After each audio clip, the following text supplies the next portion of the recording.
দর্শক চলুন আপনাদের সঙ্গে একটা হাসির ঘটনা শেয়ার করি। এই খবরটা জানলে, পড়লে, শুনলে আপনারও হো হো করে হাসতে ইচ্ছা করবে। এই খবরটা যখন আমার চোখে পড়েছে তখন আমারও প্রচণ্ড হাসি পেয়েছে, কিন্তু অট্টহাসি চাপাতে সমর্থ হয়েছি আমি। এখন আপনি পারবেন কিনা সেটা আপনার ব্যাপার। আমাদের বিনিয়োগ বোর্ডের বিডার একজন চেয়ারম্যানকে বিদেশ থেকে উড়িয়ে নিয়ে এসেছিলেন বর্তমান প্রফেসর ইউনূস সরকার। সেই সুদর্শন হিরোইটিক আশিক চৌধুরী এখন পর্যন্ত বিনিয়োগের কি বারো অবস্থাটা করেছেন বাংলাদেশকে কিভাবে উদ্ধার করেছেন সেই খবর তো আমরা জানি। নট এ সিঙ্গেল পেনি বিনিয়োগ আমাদের গত 17 মাসে অর্জিত হয়েছে। এক পয়সার বিনিয়োগও অর্জিত হয়নি, এবং এই বিডার চেয়ারম্যান তাকে করার পর তো হয়নি। তার একমাত্র অর্জন কি, ওই মানে 15,000 ফিট উপর থেকে বিমানের থেকে ঝাঁপ দেওয়া, প্যারাশুটে ঝাঁপ দেওয়া, সেই কাজটা করে তিনি একটা হিরোইটিক ইমেজ তৈরি করার চেষ্টা করেছিলেন গত 16ই ডিসেম্বর। এই একটা কাজেই তিনি সফল। কিন্তু যে কাজের জন্য তাকে বিদেশ থেকে আনা হয়েছে এবং বলা হয় তিনি বিদেশি নাগরিক, এই বিদেশি নাগরিককে নিয়ে আসা হয়েছে, বিদেশি একজন নাগরিককে বাংলাদেশে উড়িয়ে আনা হলো বাংলাদেশের বিনিয়োগ বাড়ানোর জন্য।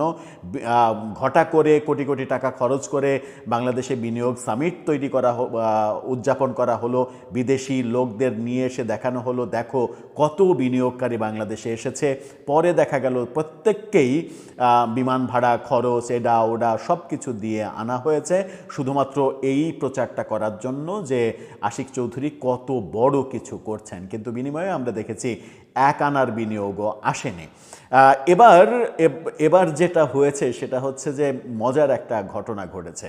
এবার একটা সিদ্ধান্ত নিয়েছে সরকার, সেটা হচ্ছে যে প্রবাসী যারা রয়েছেন বাংলাদেশের নাগরিক, তারা যদি বাংলাদেশে বিনিয়োগ নিয়ে আসতে পারেন, মানে কোনো একটা পার্টি ধরে, লাইক মার্কেটিং, কিংবা মার্কেটিং শব্দ এখন তো আধুনিক শব্দ, ওই গরুর দালালি করে না তৃতীয় পক্ষ, দালালরা মহাজনের কাছ থেকে কিনে আবার হাটে বিক্রি করে, কিংবা কখনো কখনো হাটে গরুর দালালরা ওই মধ্যস্থতার কাজ করে না, যে কিনছে আর যে বেচছে তার মাঝে একটা মানে মধ্যস্থতার ভূমিকায় অবতীর্ণ হয়। এটা ওই ভূমিকায় অবতীর্ণ হওয়ার ফলে সে দুই পক্ষ থেকেই টুপাইস কামায়, অর্থাৎ দালালি ফি হিসেবে সে দুই পক্ষ থেকেই কিছু একটা পায়।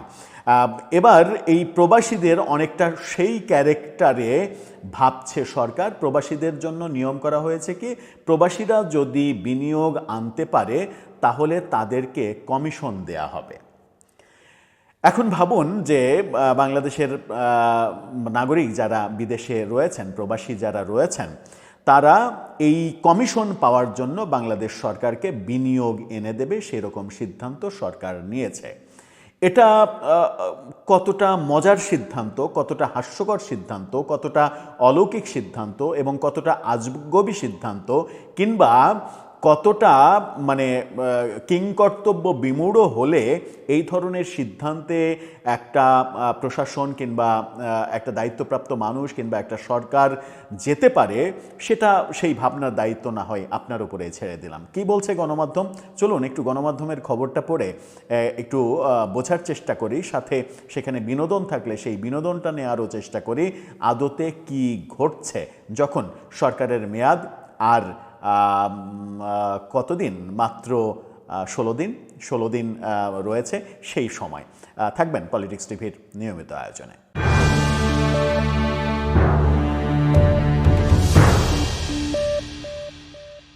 দর্শক, বলছিলাম প্রবাসীদের এখন মার্কেটিংয়ের দায়িত্ব দিচ্ছে সরকার।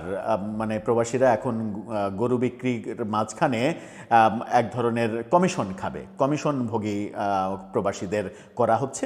একে বলা হচ্ছে প্রবাসীদেরও মুনাফা হলো, দেশেরও উন্নতি হলো, সেই কৌশলে গিয়েছে সরকার। ইত্তেফাকের শিরোনামটা দেখে নিন, সেখানে বলা হচ্ছে প্রবাসীদের হাত ধরে বিদেশি বিনিয়োগ এলে নগদ প্রণোদনা দেওয়ার সিদ্ধান্ত।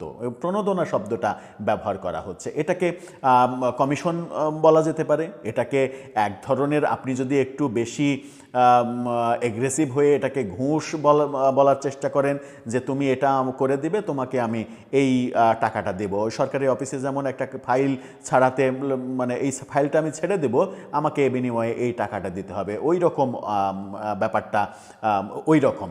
তো ব্যাপারটাকে পজিটিভলি প্রণোদনা বলা হচ্ছে, নেগেটিভলি আপনি ঘুষ বলতে পারেন, টুপাইস উপরি বলতে পারেন, আপনি কমিশন বলতে পারেন, অনেক কিছুই বলতে পারেন। বিগত সময়ে আওয়ামী লীগের সাবেক অর্থমন্ত্রী আবুল মাল আব্দুল মুহিত সরকারি অফিসে যে ঘুষ দেয়া হয় সেই ঘুষকে তিনি ঘুষ না বলে স্পিড মানি বলেছিলেন। অর্থাৎ ওই টাকাটা দিলে কাজের স্পিড বেড়ে যায়, এই কারণে ওই টাকাটাকে তিনি, ঘুষের টাকাটাকে তিনি স্পিড মানি বলেছিলেন বলে এতটাই সমালোচিত হয়েছিলেন যে যার কোনো সীমা পরিসীমা নেই।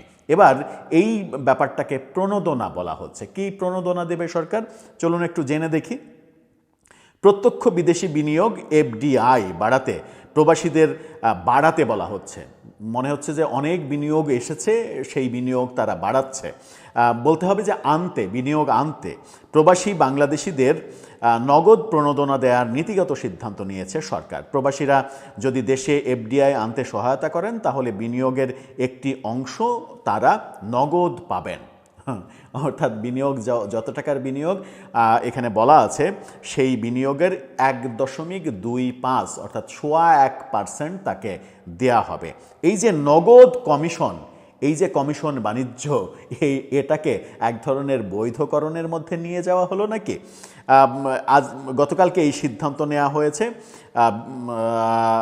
বিনিয়োগ উন্নয়ন যে বোর্ড, বিডা, সেই বিডার চেয়ারম্যান সেটার সিদ্ধান্তর ব্যাপারে একটি সংবাদ সম্মেলনে সিদ্ধান্তটা জানিয়েছেন। তিনি বলেছেন, অনুমোদিত প্রস্তাব অনুযায়ী কোনো প্রবাসী বাংলাদেশি যদি দেশে ইকুইটি বিনিয়োগ আনতে সক্ষম হন কিংবা ভূমিকা রাখেন তাহলে সেই বিনিয়োগের 1.25% তাকে প্রণোদনা দেয়া হবে। এটি প্রবাসীদের জন্য একটি স্বীকৃতিস্বরূপ প্রণোদনা, যা প্রবাসী আয়ের বিদ্যমান ক্যাশ ইনসেন্টিভ ব্যবহারের মতোই কাজ করবে। এটাকে আবার এরকম বলছে যে আপনি রেমিটেন্স আনলে, যেমন সরকার বিভিন্ন ব্যাংকের মাধ্যমে সরকার 1% কিংবা 2% সেই রেমিটেন্সের এগেনস্টে একটা প্রণোদনা দেয় কিংবা একটা ইন্টারেস্ট দেয়, সেইটার সঙ্গে এটাকে তুলনা করছে যে আপনি ব্যবসা এনে দেবেন, আপনাকে পার্সেন্টেজ দেওয়া হবে।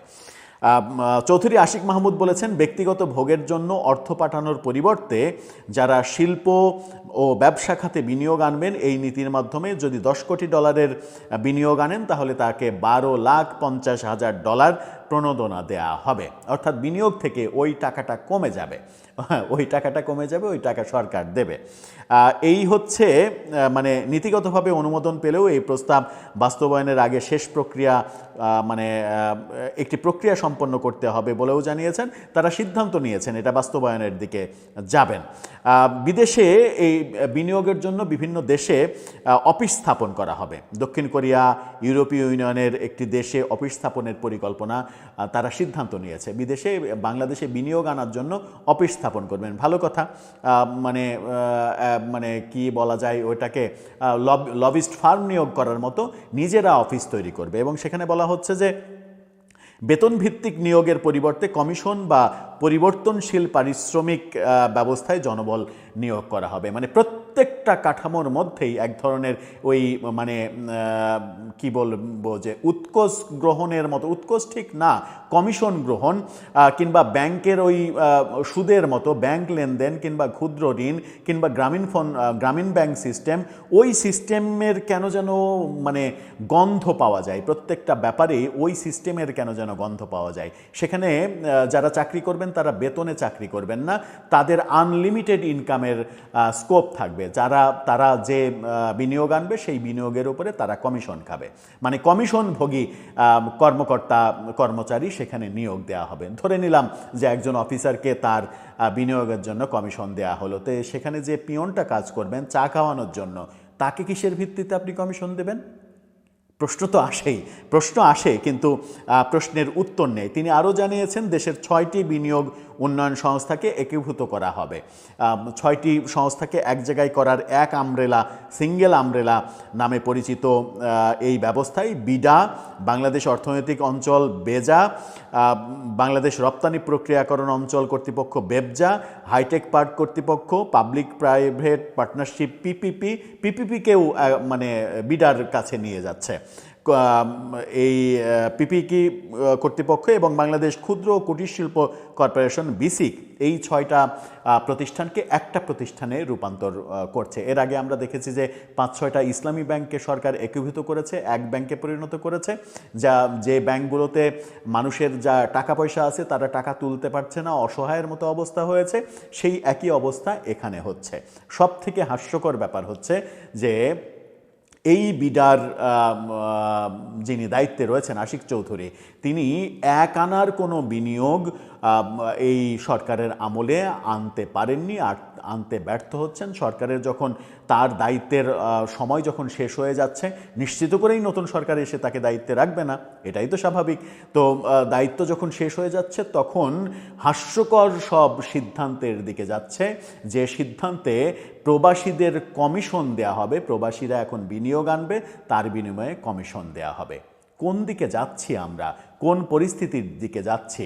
দেশটা কি ঠিকঠাকভাবে চালাতে পারছি আমরা, নাকি হিমশিম খাচ্ছি, হাবুডুবু খাচ্ছি? আমরা হাঁটু পানির মানুষ হয়ে গভীর জলে আমাদেরকে ছেড়ে দেওয়া হয়েছে। সেই গভীর জলে মানে প্রতিনিয়ত হাবুডুবু খাচ্ছি আর মানে পানি গিলছি, মানে সাঁতার দিতে পারছি না, পানি গিলছি, এরকম অবস্থা কি হয়ে গেছে আমাদের? যদি এরকম অবস্থা হয়ে যায় আমাদের, তাহলে সেটা দেশের জন্য তো মঙ্গলকর নয়ই। এই যে সিদ্ধান্তগুলো শেষ মুহূর্তে হচ্ছে, এরকম প্রচুর সিদ্ধান্ত শেষ মুহূর্তে হচ্ছে, সরকার শেষ মুহূর্তে বড় বড় অনেক সিদ্ধান্ত নিচ্ছে। এই সিদ্ধান্তগুলো পরবর্তী সরকার, নির্বাচিত সরকারের জন্য একটা বড় গলার কাঁটা হয়ে দাঁড়াতে পারে। সেই ভাবনাগুলো যে দলগুলো নির্বাচনে অংশগ্রহণ করছে, সেই দলগুলো শুধুমাত্র এখন নির্বাচনের ভোট চাওয়ার দিকেই ব্যস্ত। সরকার কি করছে, কোন পথে এগোচ্ছে, পরবর্তী সরকারের জন্য সেগুলো বিপজ্জনক হবে কিনা, এই ভাবনাগুলো কি রাজনৈতিক দলগুলো আদৌ ভাবছে, কিংবা ভাবার মতো তাদের সময় রয়েছে? নাকি এই সময়টাই এইভাবে বেছে নেওয়া হয়েছে যে রাজনৈতিক দলগুলো নির্বাচনের কাজে ব্যস্ত থাকবে, আর এই ফাঁকে আমরা আমাদের মতো যা ইচ্ছা তাই সিদ্ধান্ত নিয়ে নেব? দর্শক, আপনার মতামত জানিয়ে লিখতে পারেন আমাদের কমেন্ট বক্সে।